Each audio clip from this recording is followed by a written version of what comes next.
Sentinel? Oh, it's good. I've been here since May. Yeah.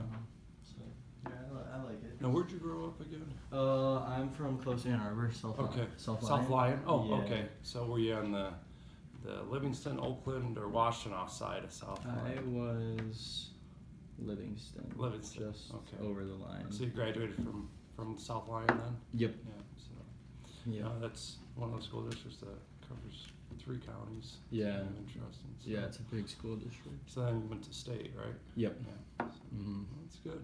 Yeah. So where'd you intern in between? Did you do a few internships during the summer, or did you do most classes? Or what? Yeah, I worked at the State News, student newspaper at Michigan State for a couple of years, and then one summer I went and lived in Colorado, and I worked at Colorado Springs Gazette. Oh, okay. Yeah. My cousin, she's a photojournalist for a while for the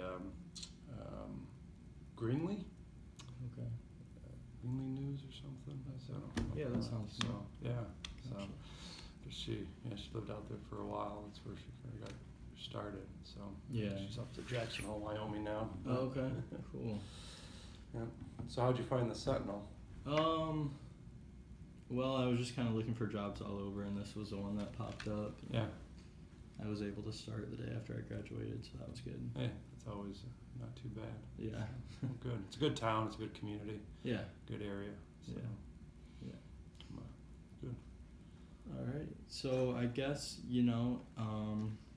we've talked about this before, and obviously there's a lot of this info in the press release you sent, but just tell me a little bit about your background, how long you've been living in the 26th district and why you decided to run.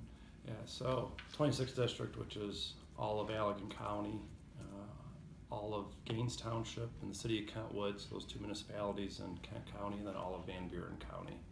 And I'm from Van Buren County.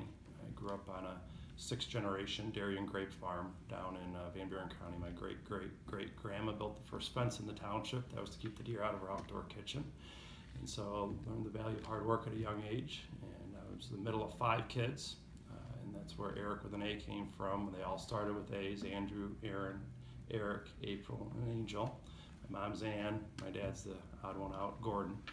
I graduated from Lawton schools, same school my brother and dad and grandfather graduated from. Went to Hillsdale College, did my degree in economics, worked my way through there, a lot of side jobs and everything. Growing up on a farm, you're land rich, cash poor, naturally, so I had to find all the scholarships and grants that I could. But it was a great experience going to a good conservative school at Hillsdale. Worked for a few years, did my master's in international business, and then after I finished that, I worked for a taxpayer advocacy group that I covered 24 states, working for more open and transparent government, and then also fought against tax hikes in other states. Worked as a legislative aide for a while. I was, before I ran for my first office, I was in charge of 2 different, I was the Republican lead on 2 different bipartisan caucuses. One, the Steel Caucus, dealing with keeping manufacturing jobs in the United States. The other one was a natural gas caucus, trying to grow American energy, make us less oil independent, foreign oil independent. Then in 2010, I was just tired of really waving goodbye to our generation, waving goodbye to folks leaving the state every 13 minutes. Another family left to Michigan during that lost decade. And I decided I had the tools and the conservative philosophy to step up and make a difference. And so I decided to run for office. And in 2010, I ran for the state house, and that district at that time covered all of Van Buren County, and then the city and township of Otsego in Allegan, and Watson Township in Allegan County. So I went door to door full time throughout the district and talking to folks. Remember, unemployment was nearly 15% at the time. I think it was 14.7% at the time. We were dealing with massive budget deficits in the state, mounting debt. It was a very tough time for Michigan. And in 2011, with Governor Snyder, a Republican majority in the state House and in the state Senate, we went to work and started working on conservative reforms that could benefit all of Michigan residents. and that included reforming our budget process, getting budgets passed early and on time, cut out $1.5 billion in spending, repealed the old Michigan business tax that Granholm instituted that ended the double taxation and triple taxation on small businesses here in the state. Did away with dozens and dozens of tax credits and exemptions, that special corporate carve-outs that were out there, and went to a flat 6% corporate income tax rate, which helped turbocharge the economy. And then during that time, we also reformed welfare. We tried to work to make sure that people, able-bodied adults on welfare, got to work. That just because you were going to college doesn't mean you should have a bridge card and getting food stamp subsidies. And we continued to reform workers' compensation and other areas that throughout the state, trying to encourage folks to work. And the progress has been great. We've paid down about $20 billion of long-term liability in the state. We cut about 2,300 burdensome rules and regulations in the state. And so I served the 6 years in the State House, 2010 to 2016. Always step up to take leadership roles. I was chair of the Energy Committee for 4 years. I was the majority leader and the majority floor leader in the State House for the final 2 years. And then I also was chair of the House Republican Campaign Committee. So really worked to make sure that conservatives maintain majorities in the State House. And through that work, I continued to implement real conservative reforms by reforming welfare, paying down debt, passing budgets timely. And I also stood up to the establishment at times, whether it was expansion of Obamacare here in Michigan, or it was being one of only 14 state legislators to oppose the Proposal 1 ballot initiative that failed 80-20 here in the state. I've always been willing to stand on my conservative principles and philosophies to enact real reforms. Got married end of 2016, so I've been married for a year and a half. My wife Tricia, we still live in south of Lawton, just down the road from family farm that my sister and dad and brother continue to operate. In January of last year, the Governor Snyder asked me to come go to work with him, and I was the youngest cabinet member in Governor Snyder's administration. Served as lottery commissioner for 13 months and continued to work to raise, maximize revenue for the school aid fund that's in the general welfare of the state of Michigan, doing the most ethical way possible. And as I was talking to my wife a few months ago, we decided that the reforms in Michigan are not done yet. The conservative reforms that needed. We've come a long way over the last 8 years. We've made a lot of progress over the last 8 years as a state. Over 500,000 new jobs, lowered unemployment, some of the fastest income growth in the Midwest, some of the fastest manufacturing employment growth in the Midwest. $20 billion of debt paid off, but there's still more work to do to make sure that we eliminate the debt that our children and grandchildren don't inherit what we inherited from the politicians from the past, that we reform auto insurance so that we can lower the prices for drivers and lower the cost of living in Michigan, and we need to stand up to the big lobby groups that are in Lansing to do that. We need to continue to balance budgets, pay down debt, and also prioritize our spending. Our priorities really need to be roads and bridges here in Michigan, to reinvest in those. Law and order, we need to reinvest in our law enforcement officers and have their back. And also in terms of public education, to make sure that we're running good quality, top tier schools here in the state. So that's really the platform that I'm running on. It's all about conservative results for me. It's about working with my colleagues to deliver on those conservative results, to expand the economy, to strengthen the economy, to expand job opportunities, to limit government, and so those are really the main issues. A little bit on my background. Okay, sounds good. So why do you think you would be a good fit for the 26th district? Yeah, I mean, my family's lived in West Michigan since the early 1800s. Actually, my great grandpa settled in West Michigan before Michigan became a state. So I have a long heritage here in the state, long heritage of community service. I have a proven track record of delivering conservative reforms when I was in the state house. I have a proven track record of taking leadership roles to, being part of that conversation and make sure that we're able to pay down debt, cut spending, grow the economy. And I have so I have the experience and I have the grounding here in West Michigan that I think I'll be able to represent West Michigan values and implement those conservative reforms at the state capitol. We need to fix Lansing, get Michigan back working. Okay, gotcha. So what do you think were your, greatest accomplishments as a state rep, and what kind of work do you want to continue?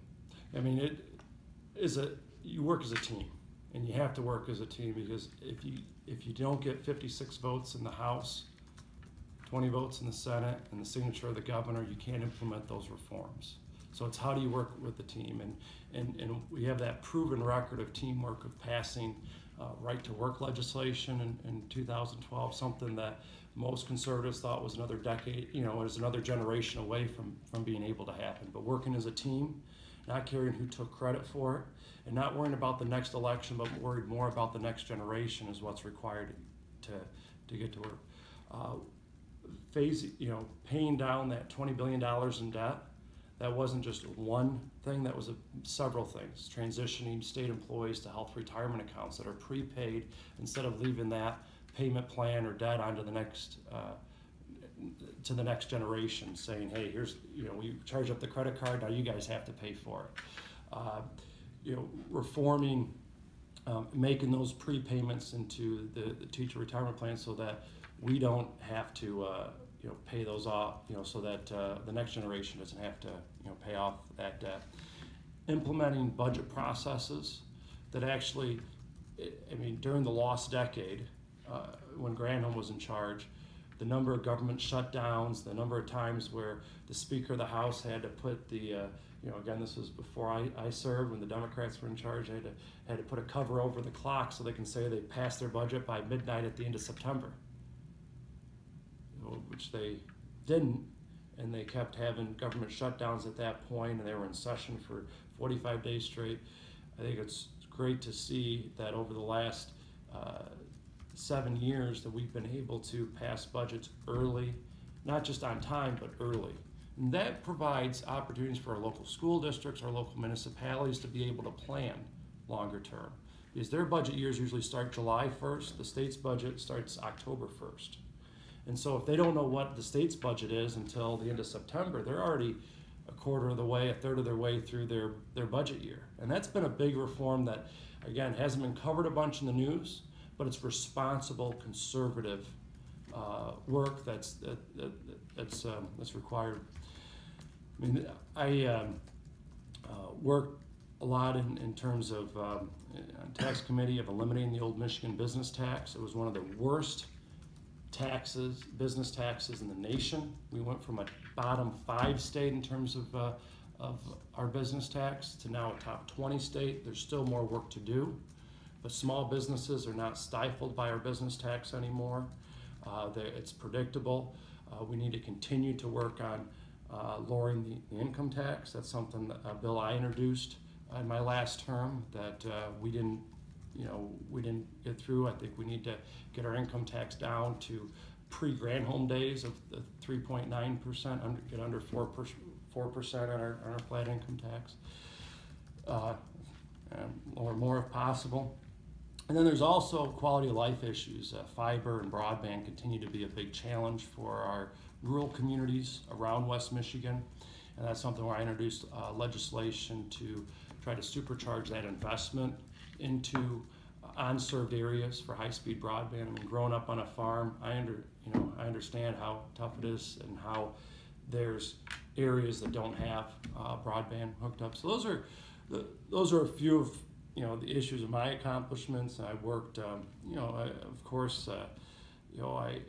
worked a lot in terms of with my colleagues on welfare reform, welfare to work programs, ending massive corporate tax breaks that were just kind of giveaways for big corporations, and I'm going to continue to take my conservative economic free market philosophy to the Senate and continue to produce conservative results. Okay, sounds good. So could you talk a little bit about your experience with the state lottery and how you think that will help you be a better state senator? Yeah, so I had a few offers in terms of where I worked. Could have back to the farm and work there. Could have there was a few offers in the political world, in the private sector, in the nonprofit sector, and I figured I appreciated working with Governor Snyder, and when he offered me that position, I thought it would provide me some better managerial experience, provide better experience in terms of making sure how to produce customer service results. And so the lottery is a $3.3 billion sales organization that is supposed to, by state law, is supposed to maximize revenue for the state school aid fund that's in the general welfare of the state of Michigan. So you want a lot of people just to play a little. You don't want a few people to play a lot. And so responsible gaming was an important component of that. And having that is, we were the first lottery in the nation to be certified by the National Council on Problem Gambling, both our online and our retail side, being certified as having responsible gaming controls. We also have the licensing of charitable gaming. So all the VFWs, American Legions, Knights of Columbus, church groups or anybody else that's doing nonprofit fundraising, they do licensing through the Michigan Lottery.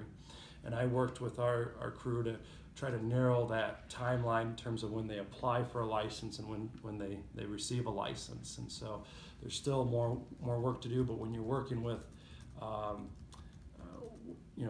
when you're a leader of an organization like that, you learn a lot on what kind of reforms may be needed on the executive side in terms of civil service, how to improve that, and I think it'll provide me with a better background of how the executive branch operates and works. That most legislators won't have that kind of executive experience that I have. Okay, gotcha.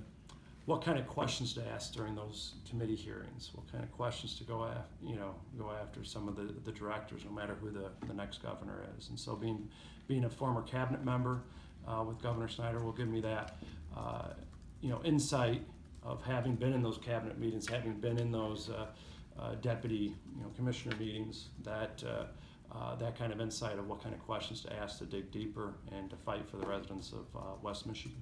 Okay, gotcha. So, let me see. Something that we've talked about before, or you've mentioned in your press release, are the auto insurance rates in Michigan. Yeah. So what sort of plan do you think would work to try and lower those rates? All right. I served on the House Insurance Committee for a term, and I sat through probably it was a few dozen hours worth of hearings. I think it was over 30 hours, maybe it was 24 hours worth of hearings on auto insurance rates and the plan we got through. We did pass it out of committee. It would have provided that plan that we got out of committee that didn't have the votes on the floor to pass, and would have done a few different things. Set up a fraud authority here in the state, provided consumer choice in terms of the level of coverage and protection. Would have provided capped in terms of reimbursements that were similar to workman's compensation rates, again higher than workman's comp. Those main reforms would have cut costs significantly for the average driver. Some estimates showed anywhere from 10 to 25% in terms of what the costs were. I think those would be a good starting point. But as you look at Michigan's so about 10 states or so have a no-fault system. 10 or 12 states have a no-fault system. Michigan's the only state in the nation that has unlimited lifetime health benefits. So other states, people are still covered when they get in an accident. Whether it's through their health insurance, whether it's through some other public insurance. And so there's still coverage that's there, but Michigan's the only one that has it 100% all on their auto insurance. And then with the payments, there's no cost containment on the payment side. It's unlimited lifetime. And so that's, I think, the challenge is how do you try to constrain the cost long term? And that the price that's going up to what, $192 in July per car, that cost, is of course all passed along to the consumer. We don't have full transparency in the MCCA, Michigan Catastrophic Claims Assessment, that's needed or control. It's controlled by the insurance company. So I don't care what big business or group, whether it's insurance or hospitals or healthcare, what have you, we need to look at what's best for the residents of Michigan, and we need to make sure that we have a more competitive health insurance. If we continue down this road that we're on, it'll probably implode on itself, this scheme that was set up in the 1970s. Now, as a reminder, that charge is only for those costs over, I think it's about $540,000, okay? So that $190 a year per vehicle is only those healthcare costs that are over $500,000. The first part, that up to $540,000, that first part is part of your personal injury protection, your PIP coverage. So that's usually a few $100s more per vehicle. So when you look at the total cost of your, of what you're paying, it's more than just that $190 per vehicle. It's usually closer to $400 or $350, or even upwards of that. And so from those costs, you also have they figure about 1 in 5 Michiganders, about 20%, drive without auto insurance in the state. About 40% of the drivers in Detroit drive without auto insurance, so that's where it's heavier over there. So that means it'd be less than 20% here. But this means those that are following the law, that are picking up the expenses, those that are following law, purchasing their auto insurance, paying it on time, they're having to subsidize those that aren't purchasing the auto insurance, that are purchasing, that aren't making their monthly payments. Because when you get your auto insurance, right, you get your 6 months, right? It says, yep, you're good. You just got it in March, so you're good for another 6 months. But most people pay it monthly. So what if you just stop paying after the first month? Well, you still have that certificate that's there, right? And so if you get pulled over, yep, see, I've paid my insurance. So I introduced a bill that in my last term that would do real-time reporting of insurance. If somebody drops it, if somebody doesn't have a payment. We're kind of in this 1960s paper world right now with insurance, right? This is the 21st century. This is 2018. Insurance companies in the state of Michigan, Secretary of State's, and the Michigan State Police lien system, law enforcement information network system, should have the ability to talk to each other. Utah, Alabama, I think, are 2 states that have a system where they actually talk to each other, so that police actually know if you have paid up with your insurance or not. I had a constituent, it came from 3 years ago from a constituent that had always paid up on their insurance. They forgot it on their table, their little paper form, right? They forgot it on their table, got pulled over for a minor traffic violation, and then they didn't have their paper copy of insurance. What they had had been expired. And so they had to go spend a half day, go to the courthouse, go to the Secretary of State, show they actually did have insurance. What a waste of time and effort. With computers now, we should be able to do it electronically. What I was able to get passed is allow folks on their iPhones or Androids or whatever, on their smartphones, to show that they actually have auto insurance, that it doesn't just have to be a paper copy, it can be an electronic copy. So I did get that portion passed, but I think there's still more work to be done on the real-time reporting issue. Okay, gotcha. So are there any other, really specific issues to Michigan residents that you want to take on? Yeah.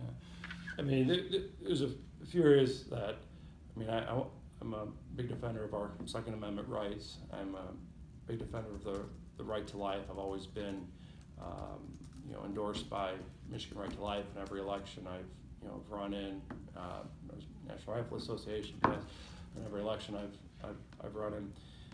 There is a question that you've seen Lansing and Ann Arbor and Detroit and some of these cities attempt or look at becoming sanctuary cities.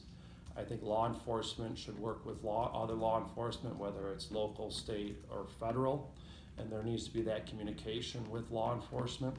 And so I do think that if Lansing or East Lansing or Ann Arbor or other places, want to become sanctuary cities, I think we should take their revenue sharing, their state revenue sharing away. I mean, it's ridiculous. Law enforcement should communicate with other law enforcement to enforce the laws of the land.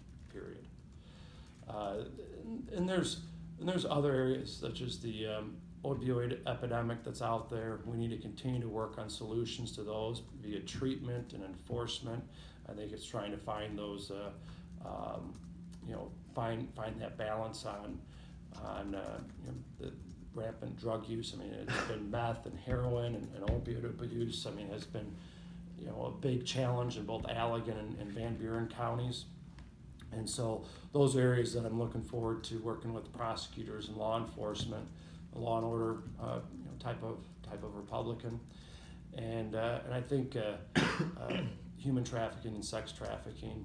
I know President Trump just signed some legislation yesterday, and it's something that we need to continue to address. That it continues to happen under our nose as much as some people try to ignore it, and I want to continue to tackle some of those issues. So those are a few of the other ones. I mean, of course, there's 1,001 issues, and you got to prioritize. We want to spend time, but my website, votenesbitt.com, really spells out things, and encourage people to take a look. Okay, gotcha. Let's see. Oh, another thing I wanted to ask about. So I saw that you had sort of gotten caught up a little bit with everything going on in DC with the Facebook stuff. Could you talk a little bit about that situation and your opinion on what happened? Yeah, so I announced my candidacy last week. After good conversations with my wife, that we need to continue Michigan's comeback and protect our conservative reforms that we've made and continue more conservative reforms. And so last Tuesday I announced my candidacy for the state senate, and posted, on like just about any candidate in today's age, post on their Facebook page that I'm a proud candidate running for the state senate, and Lansing needs West Michigan conservative values that will limit government, pay down debt, ban sanctuary cities, protect our Second Amendment and the right to the unborn, and so I, posted that on the Facebook page, and had it do its organic circulation, and there was a few hundred likes and a lot of comments. Go get them, Aric. Yep, we need your conservative values, Aric. Continue the hard work for West Michigan, and so I decided, well, we've gotten the organic post, I'll go ahead and do, boost it. And it's an option that Facebook really markets to you, saying, hey, boost your ads, your ad's performing very well. Why don't you boost it? And so I went ahead and selected, yeah, I'll spend some money and boost the ad. And so I was out campaigning on Friday, and it usually takes a few hours. There's an approval process. I get it. There's some software out in the West Coast in Menlo Park, California, that decides what language is acceptable or what pictures are acceptable. Don't ask me how it works. They haven't quite explained it to me yet. And so I get home Friday evening, wife, and I look at log into Facebook as my wife and I were sitting down for dinner, and look at the Facebook page, and it says your ad was rejected because of it's not in line with Facebook's advertising policy. We don't take sensational or outrageous, content. My announcement was pretty common sense, conservative, Midwestern values, and so I took that as I was just shocked. I was a bit upset, and I'm like, well, if they don't want my money, I won't give Facebook my money. I mean, you're going to have to any modern campaign has to advertise online. And so I asked my audience, hey, what's going on? What do you guys think about this? And Facebook automatically rejecting this ad. And there was a lot of comments on my Facebook page. Go on and take a look. And it was something where that Congressman Upton and Congressman Wahlberg, asked about in the congressional hearing to Mark Zuckerberg yesterday. And I haven't heard back from Facebook yet on what the reasoning was. They said that from what I understand, what they told Fox News, or Tucker Carlson's producer yesterday, is that they apologized that there was something wrong with this additional layer of software they instituted, and they took that away. But my question still is, what in my announcement was flagged as inappropriate? Was it me being pro-Second Amendment? Was it me being pro-life? Was it me wanting to ban sanctuary cities? Was it me wanting to limit government? Was it me being a conservative? I mean, what was it in there? And so that's something I think there's a larger question than just this specific case. The larger question is, with the new media, with this new social media, Facebook, Twitter, etc., what kind of language or software are they limiting? And it seems like with the record over the last 2 years, and Senator Cruz on the Senate hearing, I think hit the nail on its head. If you haven't seen Senator Cruz's questioning, he gives a whole list of different cases over the last 2 years of when conservatives voices were being suppressed or censored, and we haven't been able to find those same cases on the left. And so, if we're going to have a conversation as a community, and you're making it tougher for one half of the community to have that conversation, then I think that's a real question to have. And as anybody knows, social media, it's about response time too. Ask any business that got caught up in a Twitter storm, right? Or started to get beat up on Facebook. They need to respond timely and quickly. And sometimes that can be done organically, but a lot of times you have to pay for the boost, either and pay for that advertising, that geography, or to certain individuals, right? Just like people do on TV or radio or other types of medium. And so if it takes conservatives 24, 48, or 72 hours to respond, and the left is able to do it very quickly, then I think that is a conversation, a question that needs to be raised. And I think that's really what I'm trying to get at is that what is there a double standard in the new media and these big tech giants and these coastal elites? Okay, gotcha. Let me see. So, what do you think about your opponents that have filed? I'm running my own campaign. I'm going to run an issue-oriented conservative campaign based on my record, and that's something where I'm looking forward to having conversations with voters throughout the district. That's the way I've always run my campaigns. That's the way I'm going to continue to run my campaigns, and I'm looking forward to listening and learning, and that's just and being accessible and accountable. That's just been my record as a former state legislator, and that'll be what I'll do as a citizen. Is that so. Gotcha. Okay.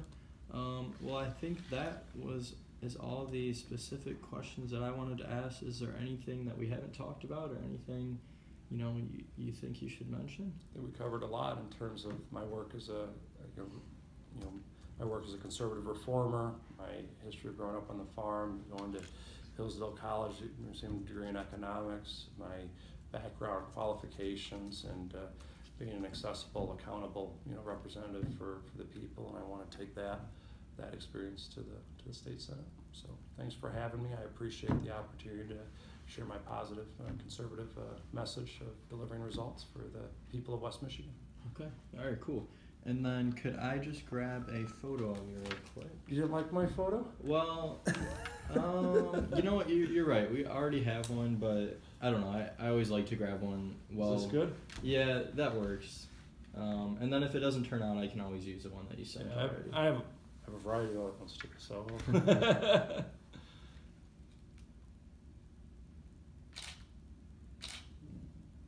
Here, do you want to see it? Oh, sure. Yeah.